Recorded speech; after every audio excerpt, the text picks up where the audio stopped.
जय श्री राम दोस्तों। क्या आप जानते हैं श्री कृष्ण की द्वारका नगरी महाभारत युद्ध के 36 वर्ष बाद समुद्र में डूब जाती है। द्वारका के समुद्र में डूबने से पूर्व श्री कृष्ण सहित सारे यदुवंशी भी मारे जाते हैं। समस्त यदुवंशियों के मारे जाने और द्वारका के समुद्र में विलीन होने के पीछे मुख्य रूप से दो घटनाएं जिम्मेदार हैं। एक माता गंधारी द्वारा श्री कृष्ण को दिया गया श्राप और दूसरा ऋषियों द्वारा श्री कृष्ण पुत्र सांब को दिया गया श्राप। आइए इस घटना पर विस्तार से जानते हैं और जानते हैं कि कब, क्यों और कैसे डूबी द्वारका। महाभारत युद्ध की समाप्ति के बाद जब युधिष्ठिर का राज तिलक हो रहा था, तब कौरवों की माता गांधारी ने महाभारत युद्ध के लिए श्री कृष्ण को दोषी ठहराते हुए श्राप दिया कि जिस प्रकार कौरवों के वंश का नाश हुआ, ठीक उसी प्रकार यदुवंश का भी नाश हो जाएगा। ये था गांधारी के द्वारा दिया हुआ श्राप। अब बात करते हैं ऋषियों ने जो श्राप सांब को दिया था उसके बारे में। महाभारत युद्ध के बाद जब 36वां वर्ष आरंभ हुआ तो तरह तरह के अपशकुन होने लगे। एक दिन महर्षि विश्वामित्र, कर्ण, देवर्षि नारद आदि द्वारका आए। यहाँ यादव कुल के कुछ नव युवकों ने उनके साथ परिहास करने की सोची। वे श्री कृष्ण के पुत्र सांब को स्त्री वेश में ऋषियों के पास ले गए और कहा कि ये स्त्री गर्भवती है, इसके गर्भ से क्या उत्पन्न होगा। ऋषियों ने जब ये देखा कि ये युवक हमारा अपमान कर रहे हैं तो क्रोधित होकर उन्होंने श्राप दे दिया। श्री कृष्ण का ये पुत्र वृष्णि और अंधक वंशी पुरुषों का नाश करने के लिए एक लोहे का मूसल उत्पन्न करेगा, जिसके द्वारा तुम जैसे क्रूर और क्रोधी लोग अपने समस्त कुल का संहार करेंगे। उस मूसल के प्रभाव से केवल श्री कृष्ण व बलराम ही बच पाएंगे। श्री कृष्ण को जब ये पता चला तो उन्होंने कहा कि ये बात अवश्य सत्य होने वाली है। मुनियों के शाप के प्रभाव से दूसरे दिन ही सांब ने मूसल उत्पन्न किया। जब ये बात राजा उग्रसेन को पता चली तो उन्होंने उस मूसल को चुराकर समुद्र में डलवा दिया। इसके बाद राजा उग्रसेन व श्री कृष्ण ने नगर में घोषणा करवा दी कि आज से कोई भी वृष्णि व अंधकवंशी अपने घर में मदिरा तैयार नहीं करेगा। जो भी व्यक्ति छिपकर मदिरा तैयार करेगा उसे मृत्यु दंड दिया जाएगा। घोषणा सुनकर द्वारका वासियों ने मदिरा नहीं बनाने का निश्चय किया।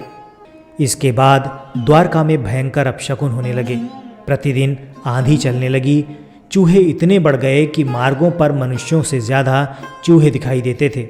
वे रात में सोए हुए मनुष्यों के बाल और नाखून कुतरकर खा जाया करते। सारस उल्लुओं की और बकरे गीदड़ों की आवाज़ निकालने लगे। गायों के पेट से गधे, कुत्तियों से बिलाव और नेवलियों के गर्भ से चूहे पैदा होने लगे। उस समय यदुवंशियों को पाप करते शर्म नहीं आती थी। जब श्री कृष्ण ने नगर में होते इन अपशकुनों को देखा तो उन्होंने सोचा कि कौरवों की माता गांधारी का श्राप अब सत्य होने का समय आ गया है। इन अपशकुनों को देखकर और पक्ष के 13वें दिन अमावस्या का संयोग जानकर श्री कृष्ण काल की अवस्था पर विचार करने लगे। उन्होंने देखा कि इस समय वैसा ही योग बन रहा है जैसा महाभारत के युद्ध के समय बना था। गांधारी के श्राप को सत्य करने के उद्देश्य से श्री कृष्ण ने यदुवंशियों को तीर्थ यात्रा करने की आज्ञा दी। श्री कृष्ण की आज्ञा से सभी राजवंशी समुद्र के तट पर प्रभास तीर्थ आकर निवास करने लगे। प्रभास तीर्थ में रहते हुए एक दिन जब अंधक व तृष्णि आपस में बात कर रहे थे, तभी सात्विक ने आवेश में आकर कृतवर्मा का उपहास और अनादर कर दिया। कृतवर्मा ने भी कुछ ऐसे शब्द कहे कि सात्विक को क्रोध आ गया और उसने कृतवर्मा का वध कर दिया। ये देख अंधक वंशियों ने सात्विक को घेर लिया और हमला कर दिया। सात्विक को अकेला देखकर श्री कृष्ण के पुत्र प्रद्युम्न ने उसे बचाने के लिए दौड़ पड़े। सात्विक और प्रद्युम्न अकेले ही अंधक वंशियों से भिड़ गए, परंतु संख्या में अधिक होने के कारण वे अंधक वंशियों को पराजित नहीं कर पाए और अंत में उनके हाथों मारे गए। अपने पुत्र और सात्विक की मृत्यु से क्रोधित होकर श्री कृष्ण ने एक मुट्ठी ऐर का घास उखाड़ ली। हाथ में आते ही वो घास वज्र के समान लोहे का मूसल बन गई। उस मूसल से श्री कृष्ण सभी का वध करने लगे। जो कोई भी वो घास उखाड़ता वो भयंकर मूसल में बदल जाती। उन मूसलों के एक ही प्रहार से प्राण निकल जाते। उस समय काल के प्रभाव से अंधक, भोज, शिनी और वृष्णि वंश के वीर मूसलों से एक दूसरे का वध करने लगे। यदुवंशी भी आपस में लड़ते हुए मरने लगे। श्री कृष्ण के देखते ही देखते सांब, चारुणदेष्ट, अनिरुद्ध और गद की मृत्यु हो गई। फिर तो श्री कृष्ण और भी क्रोधित हो गए और उन्होंने शेष बचे सभी वीरों का संहार कर डाला। अंत में केवल श्री कृष्ण के सारथी ही शेष रहे थे। श्री कृष्ण ने दारुक से कहा, तुम तुरंत हस्तिनापुर जाओ और अर्जुन को पूरी घटना बताकर द्वारका ले आओ। दारुक ने ऐसा ही किया। इसके बाद श्री कृष्ण बलराम को उसी स्थान पर रहने को कहकर द्वारका लौट आए। द्वारका आकर श्री कृष्ण ने पूरी घटना अपने पिता वासुदेव जी को बताई। यदुवंशियों के संहार की बात जानकर उन्हें भी बहुत दुख हुआ। श्री कृष्ण ने वासुदेव जी से कहा कि आप अर्जुन के आने तक स्त्रियों की रक्षा करें। इस समय बलराम जी वन में मेरी प्रतीक्षा कर रहे हैं, मैं उनसे मिलने जा रहा हूँ। जब श्री कृष्ण ने नगर में स्त्रियों का विलाप सुना तो उन्होंने सांत्वना देते हुए कहा कि शीघ्र ही अर्जुन द्वारका आने वाले हैं, वे ही तुम्हारी रक्षा करेंगे। ये कहकर श्री कृष्ण बलराम से मिलने चल पड़े। वन में जाकर श्री कृष्ण ने देखा कि बलराम जी समाधि में लीन हैं। देखते ही देखते उनके मुख से सफ़ेद रंग का बहुत बड़ा सांप निकला और समुद्र की ओर चला गया। उस सांप के हजारों मस्तक थे। समुद्र ने स्वयं प्रकट होकर भगवान शेषनाग का स्वागत किया। बलराम जी द्वारा देह त्यागने के बाद श्री कृष्ण उस सूने वन में विचार करते हुए घूमने लगे। घूमते घूमते वे एक स्थान पर बैठ गए और गांधारी द्वारा दिए गए श्राप के बारे में विचार करने लगे। देह त्यागने की इच्छा से श्री कृष्ण ने अपनी इंद्रियों को संयमित किया और महायोग की अवस्था में पृथ्वी पर लेट गए। जिस समय भगवान श्री कृष्ण समाधि में लीन थे, उसी समय जरा नाम का एक शिकारी हिरणों का शिकार करने के उद्देश्य से वहां आ गया। उसने हिरण समझकर दूर से ही कृष्ण पर बाण चला दिया। बाण चलाने के बाद जब वो अपना शिकार पकड़ने के लिए आगे बढ़ा तो योग में स्थित भगवान श्री कृष्ण को देखकर उसे अपनी भूल का पश्चाताप हुआ। तब श्री कृष्ण ने उसे आश्वासन दिया और अपने परम धाम चले गए। अंतरिक्ष में पहुंचने पर इंद्र, अश्विनी कुमार, रुद्र, आदित्य, वसु, मुनि आदि सभी ने भगवान का स्वागत किया। इधर दारुक ने हस्तिनापुर जाकर यदुवंशियों के संहार की पूरी घटना पांडवों को बता दी। ये सुनकर पांडवों को बहुत शोक हुआ। अर्जुन तुरंत ही अपने मामा वसुदेव से मिलने के लिए द्वारका चल दिए।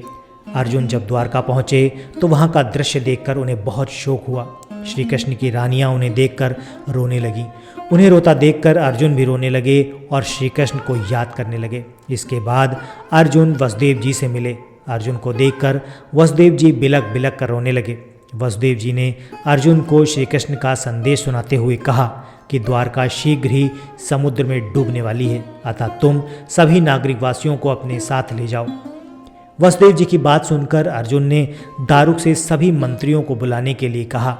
मंत्रियों के आते ही अर्जुन ने कहा कि मैं सभी नगरवासियों को यहाँ से इंद्रप्रस्थ ले जाऊंगा, क्योंकि शीघ्र ही इस नगर को समुद्र डुबो देगा।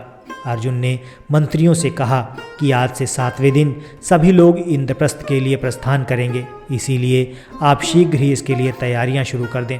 सभी मंत्री तुरंत अर्जुन की आज्ञा के पालन में जुट गए। अर्जुन ने वो रात कृष्ण के महल में बिताई। अगली सुबह श्री कृष्ण के पिता वासुदेव जी ने प्राण त्याग दिए। अर्जुन ने विधि विधान से उनका अंतिम संस्कार किया। वसुदेव जी की पत्नी देवकी, भद्रा, रोहिणी व मदिरा भी चिता पर बैठकर सती हो गईं। इसके बाद अर्जुन ने प्रभास तीर्थ के मारे गए समस्त यदुवंशियों का भी अंतिम संस्कार किया। 7वें दिन अर्जुन श्री कृष्ण के परिजनों तथा सभी नागरिकों को साथ लेकर इंद्रप्रस्थ की ओर चल दिए। उन सभी के जाते ही द्वारका नगरी समुद्र में डूब गई। समुद्र में समाती हुई इस द्वारका का ये दृश्य देखकर सभी को बड़ा आश्चर्य हुआ और देखते ही देखते पूरी द्वारका समुद्र में समा गई।